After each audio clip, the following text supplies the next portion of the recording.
Hello, everybody.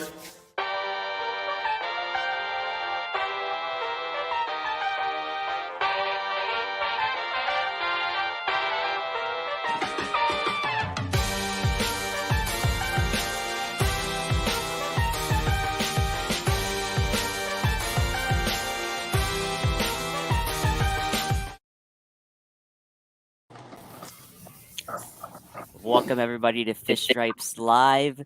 Sandy Alcantara won the Cy Young Award. We've got the whole panel here. I'm the host tonight, Noah Berger. We've got Kevin, Eli's here, Isaac's here, Daniel, Alex, and Alex too. We're just gonna, before we get started, just congratulations to Sandy on an amazing achievement. The first Cy Young Award winner in Marlins history. He garnered all 30 votes, a unanimous decision. He's the third Dominican player to win the award. And just want to get everyone's thoughts. We'll go around the room. We'll start with Kevin. What are your thoughts on Sandy winning the award? Congratulations to Sandy. He deserved this. What a season he put up. Maybe the best pitching season in Marlins history, or the best. I mean, win the Cy Young unanimously. Did not expect that, but congrats to Sandy. Well deserved.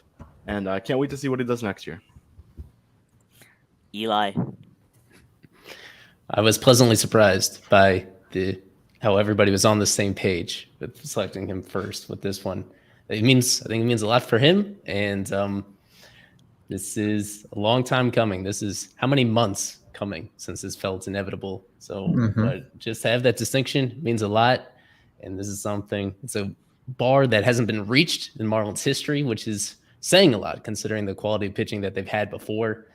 And new article put up on Fish Stripes as soon as the news came out about this, where, I mean, he has a chance to have a different kind of career than any Marlin has ever had before. So many of these guys, when they reach this level of performance or a similar level, the ending is always awkward, or it's always coming too early due to a trade, whatever else. But like in this moment, the possibilities are endless in terms of Sandy and how he can represent the Marlins in a way and be identified as a Marlin in a way that past stars haven't been able to. He has embraced being part of Miami, and he's right in the middle of his prime. So the fact that we get to celebrate this and also be optimistic that there's going to be a lot more of this in future years, it's one of the happiest days of the year, I think.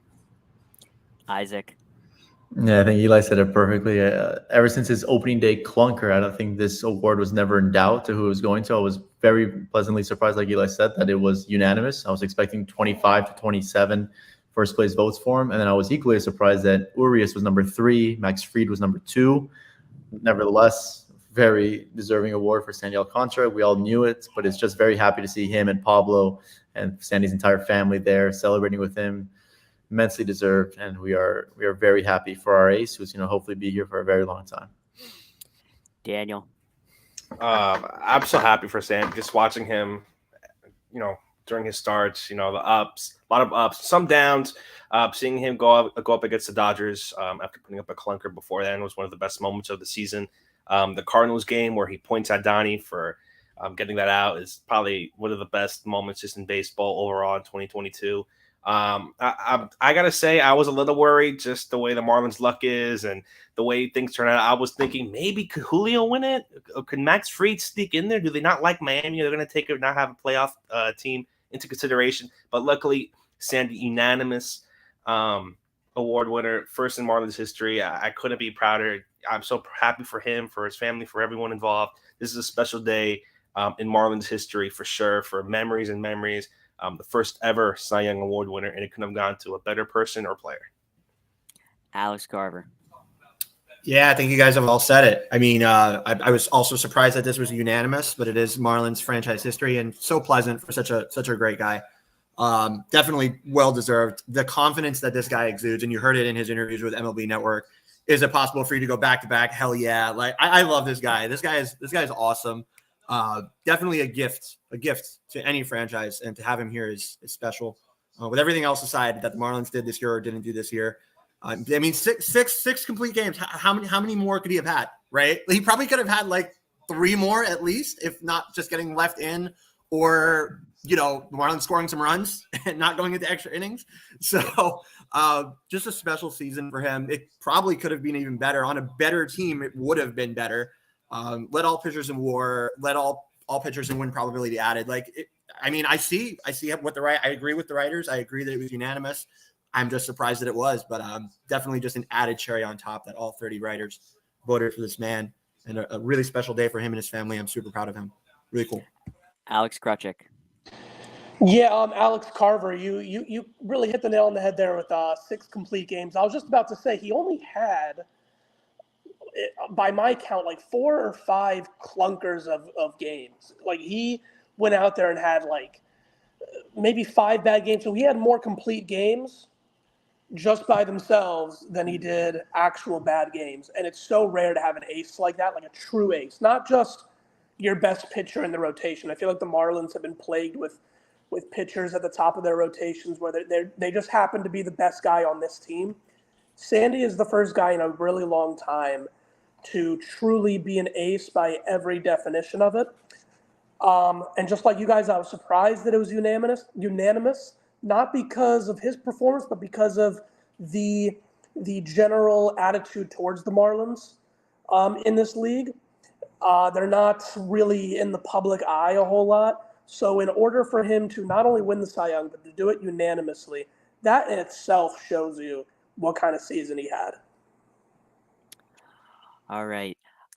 So you've heard the stats, you've heard you see the voting breakdown there.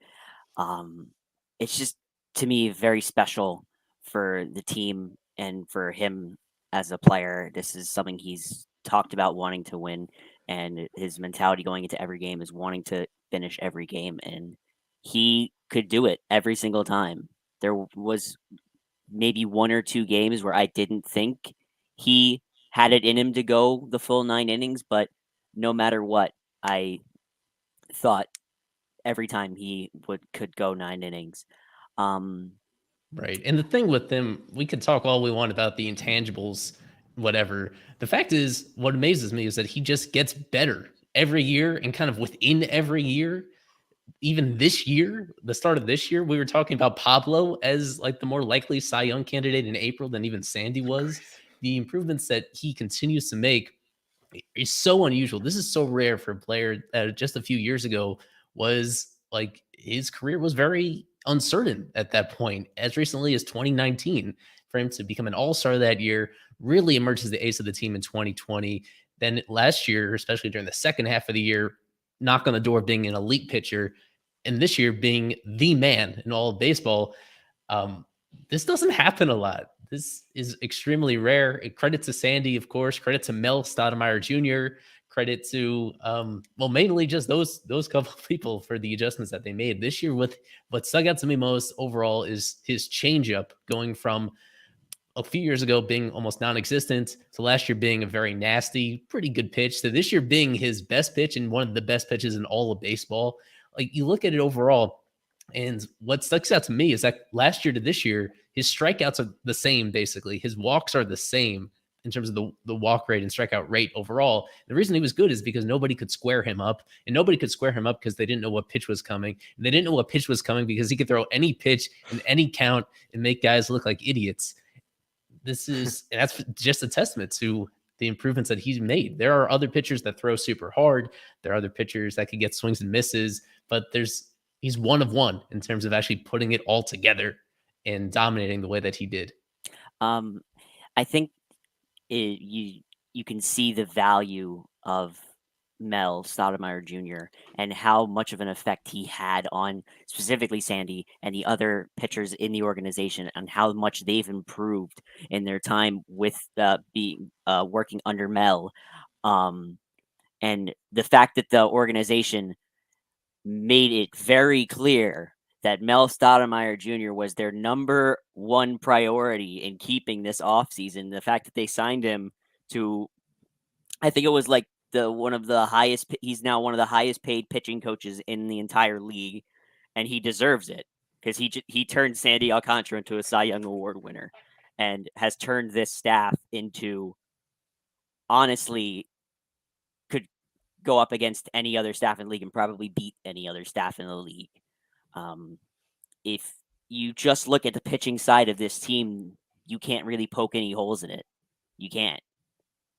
And that's something to be very proud of, and something that the organization should make sure that they bolster with the offense this offseason. I hate to bring down the mood. I have more stuff to say on Sandy before we bring I have down one the more mood. as I well. want One to more talk as more well. Sandy. Yeah, more, let's okay, go to more Kevin first. What's on your mind Sandy, about Sandy? Sandy. I just wanted to mention that I think the moment that kind of solidified it for me, at least, that this award's going to Sandy was that Dodgers game where he threw the complete game. You know, you gave up that homer to Mookie Betts, and after that, you just absolutely dominate the rest of that Dodgers lineup, make them look just completely lost out there. And this is coming off a start where he pitched in LA and he got absolutely wrecked. And that was one of the clunker starts that Alex Krutchik mentioned.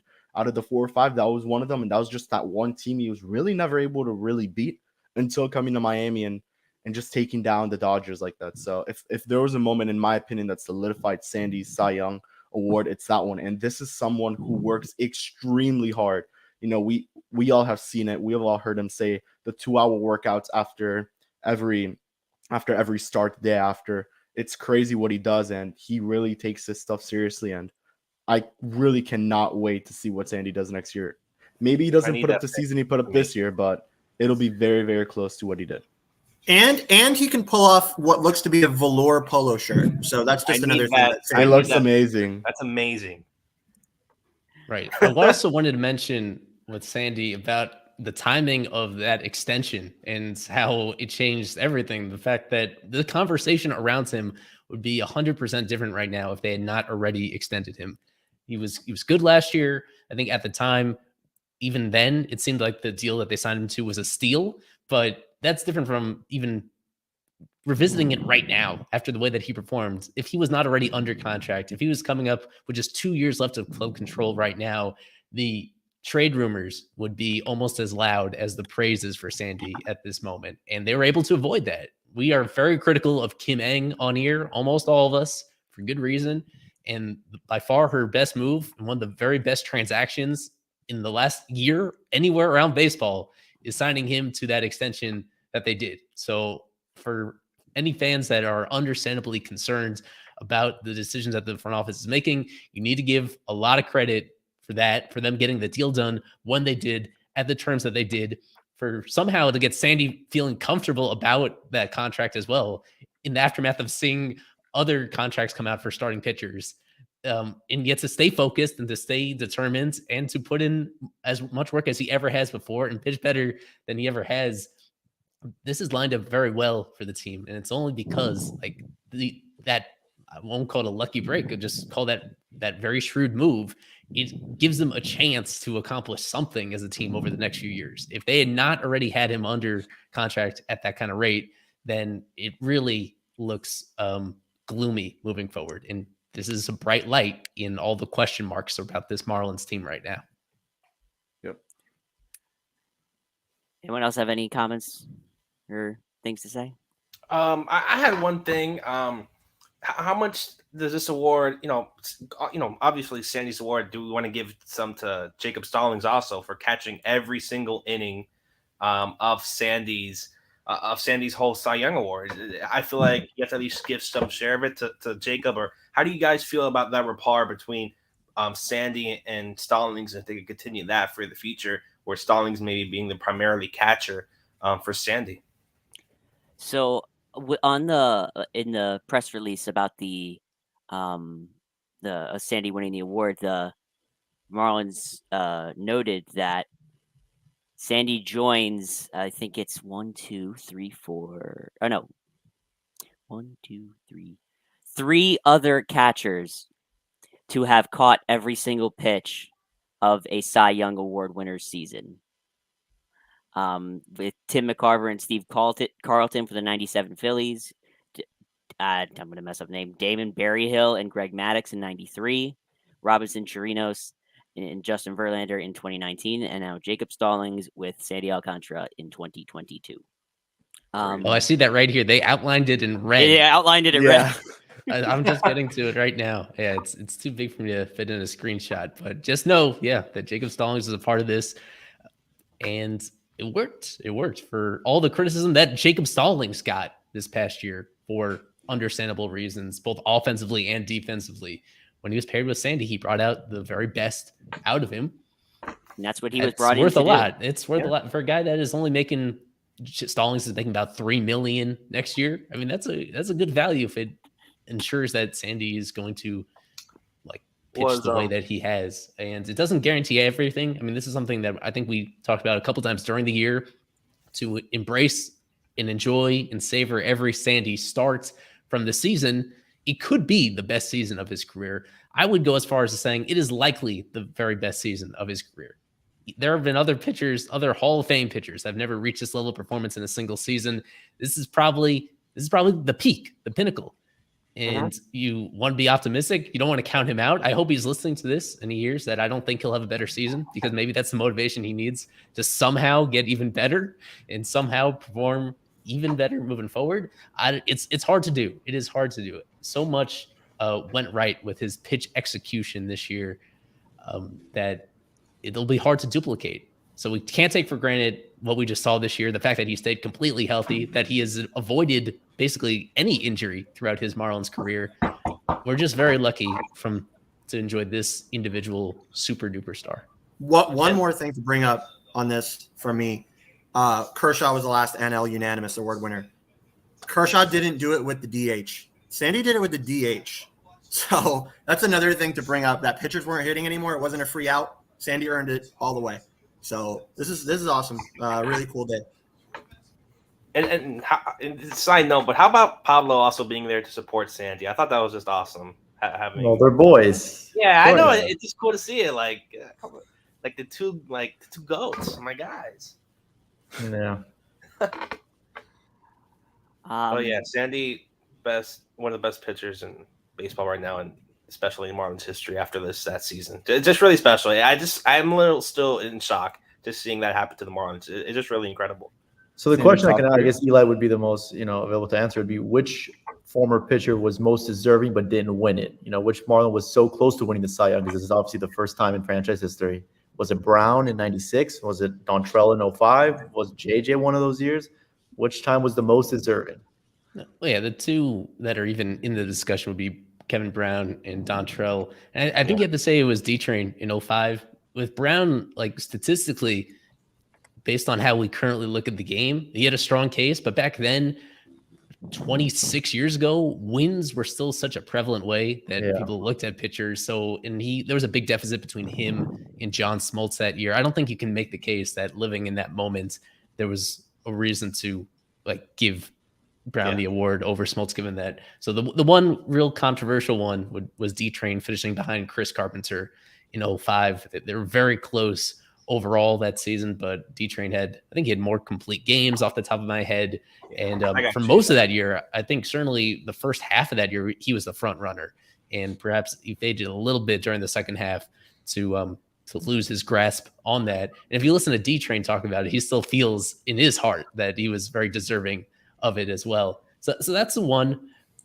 Any way you slice it, this was different. This was just so much more definitive. So credit to Sandy. And to be fair, good timing. It was during a season where you look around the National League and there was nobody else that came anywhere close in terms of combining effectiveness and volume of his workload.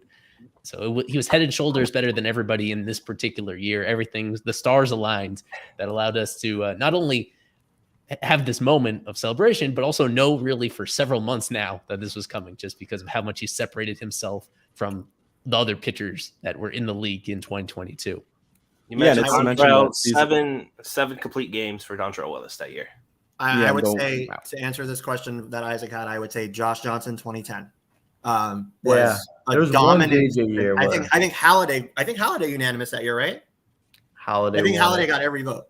And I just looked it up, actually. JJ led all of MLB in FIP with 2.4. So got no first place votes, finished fifth in voting. So maybe that Marlins stigma going into play there. I But mean- Halladay was very good that year, so I have no problem with it. You look at that one with Dontrell, his WAR was 7.3, and then you look at Chris Carpenter 5.8. I was Just going how to say different. Jose in 2016. There it is. And then my next question would be: after which start of Sandy's this year was his Cy Young award in the most sketchy position? It wasn't after one of those West Coast games. I think it was still fine, but I think there was another start, whether it was at Philly or Atlanta or at home, maybe, where he had a clunker, and we were like, "Shit, it may not be him." After which start? Oh yeah, there was like a small stretch I remember with There was Sandy. I think it was Atlanta. He shit the bed.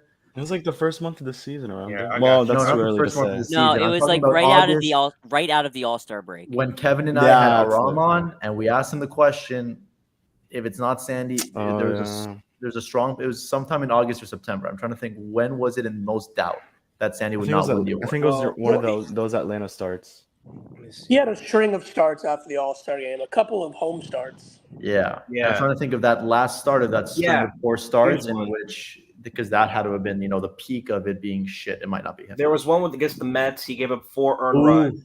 there was a Pittsburgh, Mets he gave start. up like 6 innings. Yeah, Pablo had some clunkers against the Mets, but Sandy, I think, had one. I think Yeah. for Pablo and Sandy's sake, we shouldn't count stats against the Mets. I want to go around the room, and all of us would have voted for Sandy with our first place vote. But if we had a vote, who would our second place be? Ooh, Without Sandy, well, who would our second place be? And I'll start with Kevin. I would go Julio Rios. That guy has been just dominant what he's done this season.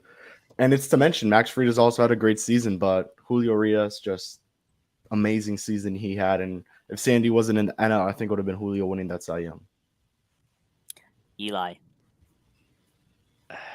I'm torn between Nola and Zach Gallen, old friends. wow. That scoreless streak that Gallen had, for people that missed it, I believe it was the 7th longest in Major League history, going over 40 innings during that second half of the season. I would have between those two. With Urias, I felt that he was extremely fortunate. We talk about Sandy sometimes getting help from his defense, but Urias this year was an extreme example of that. I would go, if I had to choose, I would go with Zach Gallen, just based on that pretty substantial, dominant streak that he had right in the middle of the year. Daniel. Looking back at it, I would have to go with Max Fried. I felt like Max Fried for the Braves really showed out this season. Also has a higher WAR than Julio. Strike out people. And you also look at Max Fried only giving up 30 walks the entire year. I thought it was a pretty nice number for him. And I think Max Fried really deserved it.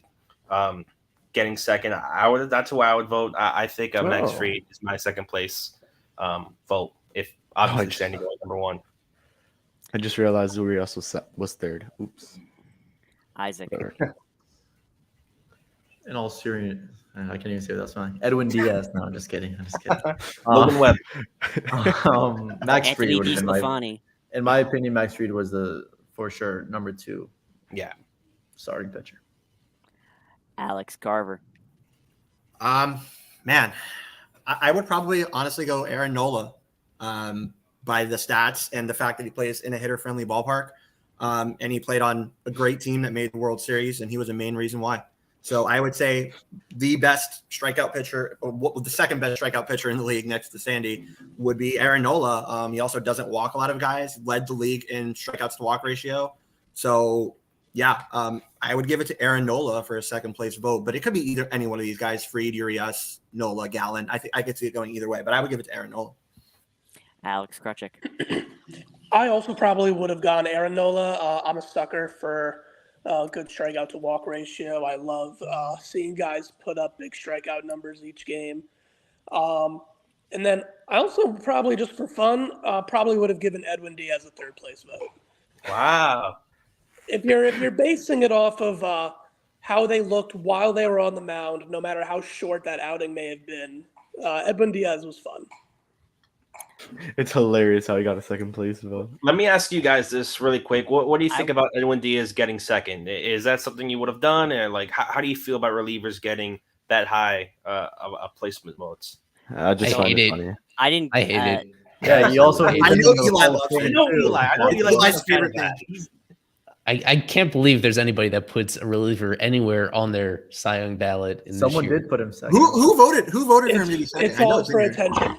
It's all. Let for me attention. find it. Who Oh, would, it was one of the looking right Cardinals Eli's here. biased. He has very strong opinions with relievers. And Yeah, It Eli is loves from it. Eli's not a reliever guy. It's Eli from the 100% loves St. John Louis Harris. chapter of the BBWA. Of course. John R. Denton voted for Oh, wow. Edwin Diaz Okay. I mean, from MLB.com. Yeah, it But wasn't I even don't one think. of the Louis. New York I guys. guess he's a producer there. I don't think he's not a beat writer for MLB.com. I've never heard of Interesting. him. He was the one I that Those will guys say have that votes? my second place vote would have been Max Fried.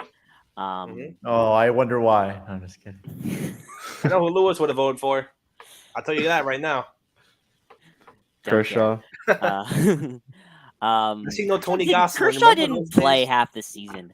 Doesn't All I'll matter. say about Diaz is that if there were ever a relief, that's got to be one of the better relief seasons that we've seen in recent memory, in recent years. So I think I wouldn't have put him anywhere near the top 5, but he deserved to be on the list over there. Off the top of my head, the last one to win the award from a reliever must have been Eric Gagne. Gagne.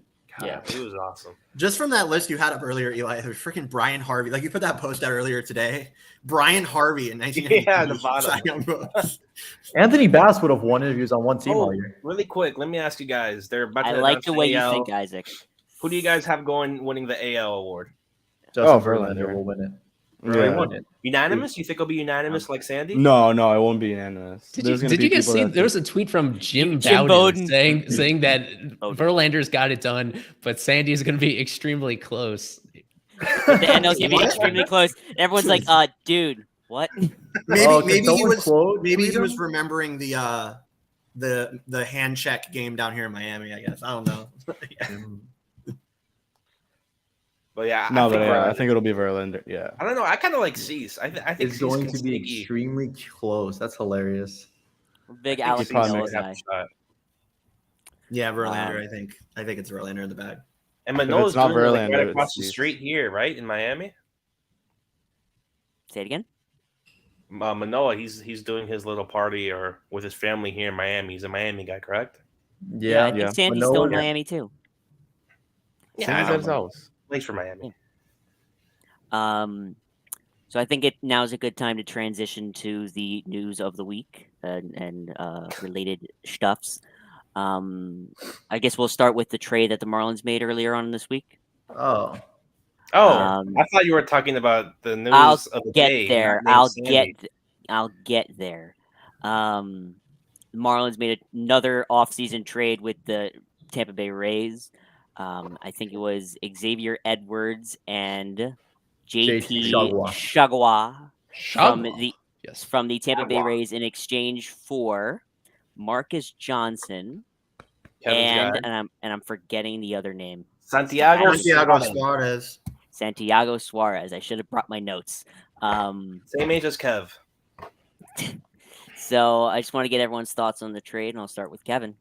He shares my birthday, by the way, Santiago Suarez. We had the same exact birthday as well. So And year? funny enough, there. You Same said birthday, that last same night year. on the Fishology show too. No, it's not Fishology. It was the official Whatever it show. was. But No, thank no, you for I'll thinking let about us, Isaac. someone else take over for me because I already shared my thoughts on the trade, and I'll go in last. So Daniel, I like Alex, the trade. Alex. I think when you get a guy like that, Xavier Edwards, he hasn't really shown that much in the minors. His OPS is around 7, even below that. But I think when you're trading a guy who you mentioned is 16, 17 years old, so who knows how his career is going to go.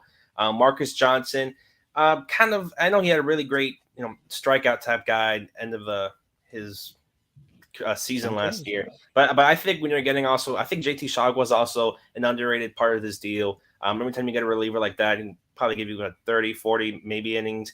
Keep that ERA around below 3 is good. But I think Xavier Edwards just really needed a new place to go to. He needed a new location. Good thing he stays here in Florida. I think here in Miami he can do some pretty good things. I know he has he's known for his running, but last season he had his stolen bases under 20. But if he could get that above 20, 25, especially around there, I think Xavier could do pretty good here in Miami. A change of scenery is always good, and I think it's going to work out for Mr. Edwards. Yeah, I agree that he's he wasn't, or he's still not the most exciting prospect. He's not lighting it up stats wise in the minor leagues, but I do like the prototype that he is. His general makeup. He's a fast contact first guy who's pretty good at fielding. And I don't think that there's a whole lot of guys in the Marlins system, at least high up in the Marlins system, that have that prototype, or at least not as much as I would like to see. And based on the ballpark that they play in at the major league level, I really like that. I know a lot of teams are going more towards power right now, but I think that because of the way Lone Depot is, I think it would be great to see a guy who can just slap the ball, not just get contact, but get contact to all parts of the field, I think. And quickly, I want to mention with bring that Xavier strikeout. Edwards. Yeah, I want to mention that this was his first real down year. Besides that, I mean, you look at the batting average, it's over 300. So, I mean, maybe he'll definitely, in my opinion, start in AAA once again next year, and we'll see how he does. But yeah, I mean, this is the prototype that we kind of saw with Jordan Groshans, and that's what I was talking to with Eli and Lewis on the official show last night. That extremely high on base percentages most of the time. Doesn't hit for much power. Gets on base, has pretty high walk rate, low strikeout rate, contact hitter. So if this is what Miami's getting, this is definitely something I'm for, because they do need to balance out the hitting and the contact hitting in this lineup. They have way too many power hitters, in my opinion, at the moment. We'll see what they do with some of them. And bringing that contact hitting, now you have Groshans, you have Xavier Edwards. That's nice. And I know Edwards hasn't played many games in short. That's the second position he's played the most at. I believe I want to say 84 career games at short, or 96. And we'll see if he ends up there, but I do think he'll be competing for the shortstop spot to start spring training, unless they bring in a pretty significant free agent. Yeah, you mentioned Or trade target. Before I get to Alex Carver's thoughts on this, I do want to point out that part of this whole transaction, the Marlins did add 3 pitchers to the 40-man roster from the Pensacola Blue Wahoos, right-hander George Soriano, right-hander Eli Villalobos, and left-hander Josh Simpson. If you're a frequent listener, you've heard those names before. And on the other end, the Marlins designated for assignment some other names that you've heard frequently on here for all the wrong reasons. Right-handers Nick Neidert, Jeff Brigham, and Eliezer Hernandez. Infielders Jose Devers, and the one move that I personally did not like, they designated for assignment Lewin Diaz, who is a defensive wizard at first base. So I'll go to Alex Carver about the trade and all of the minor league pitchers that they brought up, and your thoughts on all of that. Sure. So I agree with Alex, Kay, and Kevin. I do like the change in their thinking. I like that they're not bringing in guys that are just going to hit for power, such as Jorge Soler and Avisail Garcia, which hopefully they can bounce back. But I do like that they're bringing in more of a contact hitter, especially to play in this ballpark and hit in this ballpark. This guy hit 1 home run in his minor league career before this season, where he hit 5 in a hitter-friendly environment. So this isn't a guy that's going to hit a lot of home runs. What he will do is not strike out a lot, and he will hit for batting average and has hit for batting average in his minor league career, except for this year, which was a down year, which leads me to think that the Marlins probably got him on a bit of a discount for 2 pretty far away prospects in Marcus Johnson and Santiago Suarez. What I will say for them is Marcus Johnson really impressed in his final start of the season, or final outing of the season. It wasn't a start because there was a rehabber. I think it was Yuri Perez was rehabbing that day. But he did strike out 10 in 5 innings in that outing. So it was a great way to end his season. Does have a bit of a long way to go in terms of command consistency for Marcus Johnson, which hopefully the Rays can work that out. He's still 21, went to college at Duke. So he's got a future. And then Suarez, man, that guy's a long way away, but he's so young that you're talking about seeing this guy in the major leagues by the time he's 21, and he's already ticking up to like 96 miles an hour with his fastball with a dead nasty curveball.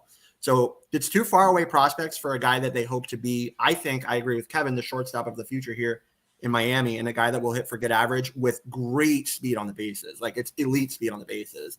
So, man, I do like the change in thinking, going not only after power only and guys that are going to hit home runs and strike out at a ridiculous rate, but to a guy that is much younger and much more tooled up, that could probably contribute quickly. I think he will contribute to the Marlins this year, maybe out of spring training. We'll see. Yeah.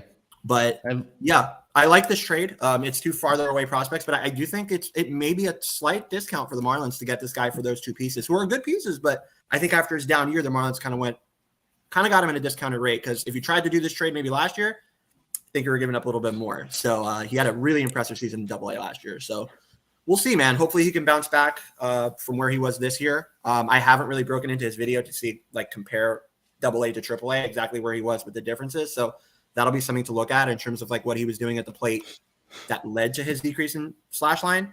But yeah, I'm sure we'll have coverage on that either at Fish Stripes or myself, something I've been thinking about doing. But yeah, it's definitely a trade that I approve of for these two farther away pitching pieces. One more thing about this before I go to Eli, who has something else on this. I am a huge fan of JT Chagua. From what I've seen of him, when the Marlins played against the Rays, I really liked what I saw from him. And from the video that I've seen of him, and I'm a big relievers guy. And also, I kind of like listening to the people who announce the players' names in the press box have to fumble over names. So it'll be fun to listen to them try and pronounce his name every single time. Is he your next reliever on the pod? I don't know, maybe. Maybe. So, and we'll go to, and Eli now has something on this. Something on something. Something on something. I Won't just tell want me to what. say people are comparing the Edwards trade somewhat to the Groshans trade. I agree with that. I also want to point out the fact that those two trades have happened within a couple of months of each other. This is kind of obvious. We've seen this coming, but I think this signals for sure that by the end of the offseason, you'll see one of these veteran infielders get traded. The fact that they acquired these two guys at the very start of their careers with all their minor league options, with all their years of control, they're going to intend to give them a long leash to prove themselves in the majors, which means they intend to play them in the majors, which means that they intend to have roster spots, which means there's only so many roster spots. When you look at Garrett Cooper and Miguel Rojas and Brian Anderson and Joey Wendell, all with just 1 year of club control remaining, it seems inevitable at this point that at least one of those guys gets dealt during the offseason, because there's only so many plate appearances to go around in the infield. And the fact that they have gone out of their way to make these kind of trades for guys that used to be very highly regarded prospects not that long ago, I think it just signals that there's going to be eventually corresponding moves involving those veteran players. The last thing I'll say here on this, Noah, really quickly. Yes, Isaac. The last thing I'll say really quickly on this is with the DFA of Lewin, and I know there's some mixed feelings on that, but the guy just couldn't hit is what it comes down to. Elite defense just can't hit, and Marlins aren't confident that he can figure it out, which is the reason why, apparently, that they DFA him. But what I will say on this is with the DFA of him, it was very surprising to me to not see them add the three guys that they did, which do deserve it: Villalobos, Simpson, and George Soriano. It was interesting to me to see them go with three relievers and not add Troy Johnston. That was a surprise to me to see him go unclaimed. I think there's a good chance, and I posted this earlier, I think there is a good chance that a team does claim Troy Johnston as a guy that has come on pretty much immediately and done it at every level so far. So except for AAA, he kind of sucked at AAA this year, but that is what it is. But in AA, he was an all-star. I really don't have a doubt that he has the ability to bounce back and play both outfield and first base. So more of an outfielder, I think, in his makeup than first base, but he can do it at first base. So I do think that a team will cling on to him. I know you guys have talked to him. I've talked to him as well. Great guy. He's been here since 2019. Wish him the best if he does go elsewhere. I hope he doesn't, but I think he could. And also, I quickly want to mention that not adding Troy, you only have one first baseman, and you could technically say two with Charles LeBlanc also having first base experience, and I guess Gerard, if you want to also mention that. And Sean Reynolds played first base. And Sean Reynolds played first base. Yes, he did. Maybe he's back. Next to Ohtani, maybe. We'll see. But two-way player. Yeah. Quickly, I want to mention that maybe Miami does go out here and sign one of the free agents in the first base market. I know we heard Joe Fasaro mention Jose Abreu. That would be an absolute great signing for Miami. I know you're losing a little bit of defense there, more than you already have lost with, I guess Lewin at first, and Cooper doesn't have the greatest first base skills, but you'll lose a little there, but you also have an amazing hitter in Abreu, who's been one of the most consistent offensive players in baseball for the past couple of years. 2020 MVP. The power's gone down a little bit. We'll see if that's something that continues, but it would be a great acquisition. And there's also many other players, Mancini, of Josh Bell on the market, if you look to make one of those moves. But we'll see if Miami goes out there and goes after one. And I would mention the cheaper option would be Brandon Belt. I know Lewis mentioned him on the offseason shopping list. I think that was the first aisle, Eli. So yeah, just a couple other names to throw out there.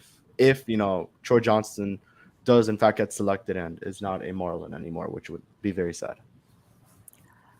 All right. Now I think it's time that I bring down the mood. Earlier today, both Barry Jackson reported and Glenn Geffner himself posted a lengthy thread that he was informed today that the Marlins will not be renewing his contract for the 2023 season. And you can see it says there, through a lot of ups and downs, it's been an honor and privilege to call games for my hometown team over the last 15 seasons. He went on to thank many people and to give some of his thoughts. I would go to the panel for this, but personally, I just want to start off by saying I hate this decision by the team. I do not understand it. I do not like it. I think it is 100% the wrong move. I will preface that I will just first off say I have the utmost respect for Kyle Seeloff, and I think he will be a great radio broadcaster. He's also one of the nicest human beings you will ever I have met, and has helped me with a lot of things. But that being said, there is no replacing Glenn Geffner. His commentary and his analysis were second to literally none. His preparation second to none, and I hope he's here. I hope he hears this, because before almost every game, I would go to the radio booth to talk to him, and he would have binders full of his own notes. He never used the Marlins provided game notes. He always found his own stats and always did hours and hours of preparation for every game, and put a lot of effort into the game and into his work. And I saw a report that they wanted a more conversation driven radio, that he was too stats driven. But to me, that's just one thing that's just wrong. His storytelling is amazing, and two, like, it's a baseball broadcast. What are you gonna do without stats? What's the point of a baseball broadcast if you're not sharing what the stats are? Baseball? What are you talking about? Baseball in conversation. So, just personally, I don't like this move at all. I wish Glenn the absolute best. And I'm sure a team will hire him within a week, because his broadcasting is second to none. So now I'll go around the room and get everyone's thoughts. I'll start at the other end. I'll start with Alex Krutchik and your thoughts on this move. Yeah, if that report that you mentioned is true, Noah, then this all feels kind of Loria-esque, where they fired Tommy Hutton the first time, even though he was universally loved pretty much because he was too tough on the players, too critical of the players, even though by the fans, many people loved him. I don't like this idea where management decides what they want as opposed to what the audience wants, because at the end of the day, Glenn Geffner is trying to provide a service for the audience. And everyone that I know on Twitter and out in the real world, they all love Glenn Geffner. So maybe the organization seems to think that he needs to be more conversational, but obviously the audience that he's there for doesn't seem to think that. And you can see that by the reaction all over Twitter today. Alex Carver. So yeah, man, no, I agree with you. I don't like this move at all. When I was first starting out a little bit before you did, and Kevin and Danny and everybody and Isaac and everybody else, Glenn really helped me as well. He's been here for 15 years. A true resource, just a great person, so kind. He's a teacher at FAU. He wants to give his gift of broadcasting to other people. Just a fantastic person, a great guy. I really think that you're right that he did storytell very well. I especially like the years that he spent with DVH, Dave Van Horn, which were incredible, which was most of the years of his career that he spent with Dave. Just them two together, just, diving into the history of baseball, not just the Marlins, was fantastic to hear. The stats-based stuff as well. And you're totally right, Noah. Like, I'll give you one story really quickly. I got to a spring training game a few years ago, I think back in 2017 or 2018, and I walk into the media room at Roger Dean. I picked my credential from, at the time it was Daniel, and Daniel's like, "Wow, you're here early." I was like, "Yeah, I'm sure I'm the first one." He goes, "Actually, you're not." And I walk in, and the first person there on his laptop is Glenn Geffner, and he's sitting there on his laptop with his binder next to him, and he's filling out all this stuff. I'm like, "How are you here already?" He's like, "Dude, I'm here every day like this." I'm like, "I got you, man. That's why you're the best." And he really was. He really is. So I have no doubt that he will land on his feet and go somewhere else and be a gift to whatever organization gets him. No disrespect as well for me either to Kyle or whoever takes over that position, but this is a loss, and I hate it. So that's what I can say on Glenn. Isaac.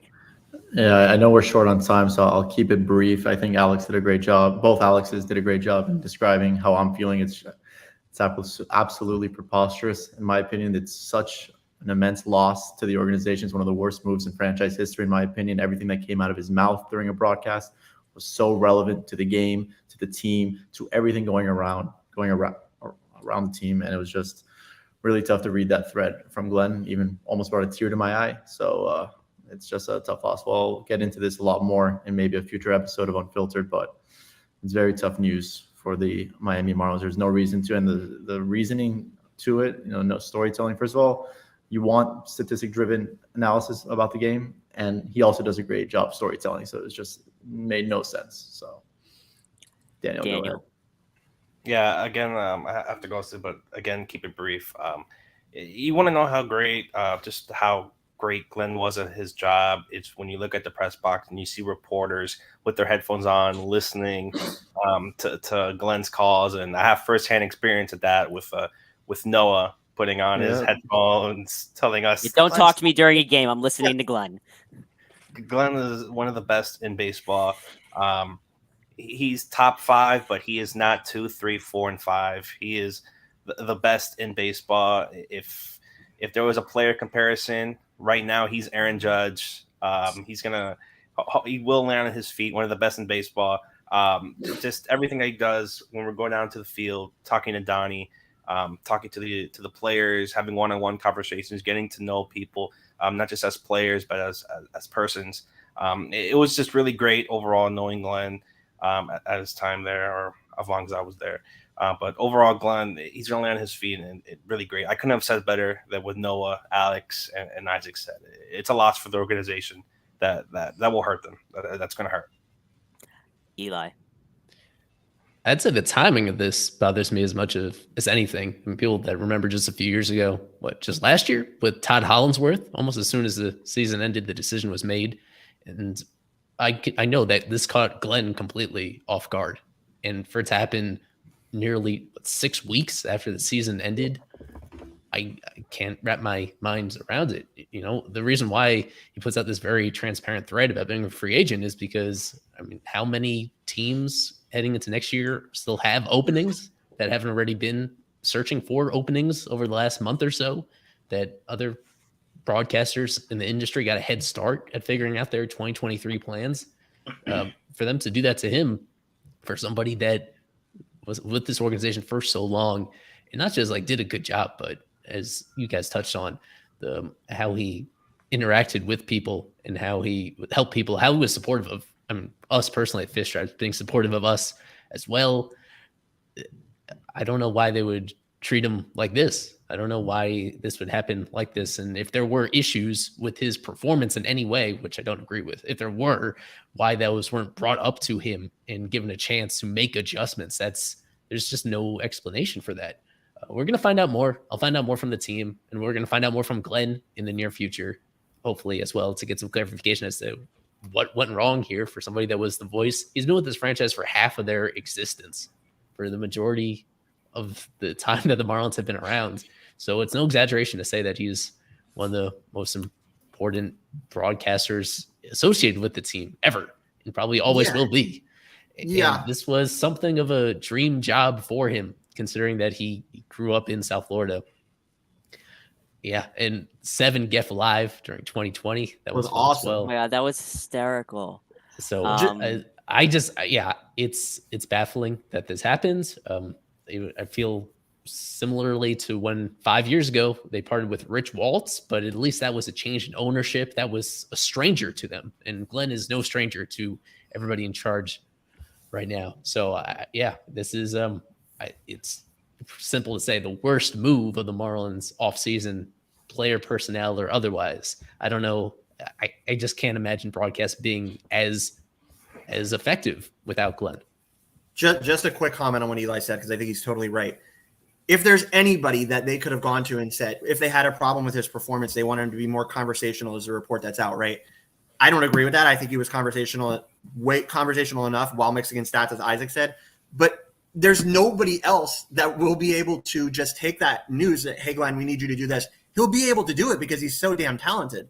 So I don't understand that they just didn't even tell him because of the timing of this, and they just say, okay, you're gone. But maybe there's other stuff behind it. I guess we'll find out. Probably will. But man, it's just it really is a confusing move, and I think not a good one. So All right. I want to get Kevin's thoughts, and then we'll wrap up.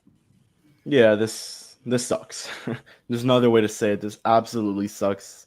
I didn't grow up listening to Glenn. I'll say this now because my dad and I, when we used to listen, he spoke Spanish mainly, so we would listen to the Spanish broadcast. But over the last maybe 2 years, I've been listening to Glenn, and it's been amazing. It's awesome to listen to Glenn, watch the games. You try to sync it up to the TV to keep it up, and just the conversations and everything he speaks, it's just amazing. And there's no other way to say it. Alex had a story. I'll very quickly share mine. Never covered Major League Baseball in my life. I show up, and he's the first person to introduce himself, and we had a great conversation. He's helped me a lot, given me advice, just asked me so many questions, and it's been vice versa for me. So I wish Glenn the best. He will definitely be on a team broadcast, doing radio next season. I hope it's a team that's in the playoffs, because I would love to hear Glenn talk about some playoff baseball, try to get those amazing calls and hopefully a World Series, any huge Game 7 scenario. So we'll see what happens there with Glenn, and I'm wishing him the best. I hope he comes with his new team or wherever he is, comes down to Miami, and we're able to see him once again.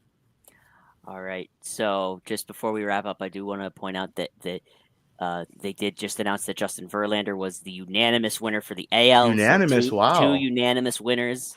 For once, you got the writers to agree on something, which is rare. And I think that's all we have for today.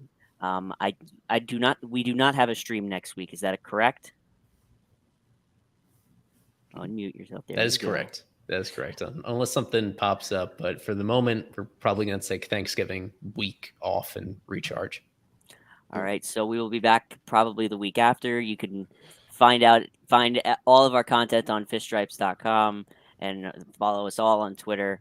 For Kevin, for Isaac, for Alex ×2, for Daniel, who's left the building, for Eli, I'm your host, Noah Berger. We will see you in the near future. Have a great night. We got to end it off right.